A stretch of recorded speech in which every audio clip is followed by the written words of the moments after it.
y a probablement des choses qui se font un peu là-dessus, mais il y a tout un sujet, moi, qui me passionne pas mal autour de la mémoire et le fait de D'accord. se souvenir, en fait. C'est-à-dire que et je trouve que ce sujet-là est mis en lumière et en exergue aujourd'hui avec l'IA, qui se base sur beaucoup de données, beaucoup de data, etc. Mais on n'a pas encore craqué le truc qui te permet de, à coup sûr, penser à acheter le pain quand tu, quand tu passes devant la boulangerie Mhm. parce que tu sais qu'il n'y en a plus, mais en fait, en 9 fois sur 10, tu as fini par oublier. Et c'est vrai que je trouve qu'avec la capacité des outils qu'on a aujourd'hui, il y a la question évidemment de ce que l'IA va pouvoir faire avec tout ça, mais déjà juste avoir des souvenirs un peu plus marquants, un peu plus marqués, à l'image des photos par exemple. Mhm. Les photos, moi ma fille elle a 11 ans, j'ai des photos de ma fille sur mon téléphone depuis sa naissance.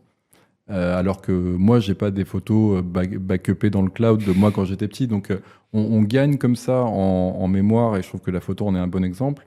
Et je me demande s'il n'y aurait pas une step après pour justement avoir une mémoire un peu plus persistante sur laquelle l'IA pourrait avoir évidemment des usages assez intéressants, justement de reconnecter un petit peu des informations de notre propre vie, des bribes de notre propre vie qu'on aurait potentiellement oubliées, mis un peu de Mhm. côté, etc. Donc ça soulève mille et une questions Oui. éthiques, de privacy et plein d'autres choses derrière. Mais je trouve que c'est un des usages potentiels de l'IA. Et avant ça, cette notion de garder plus facilement mémoire de ce qu'on fait, de ce qu'on est, ce serait, je trouve, une piste assez intéressante à creuser.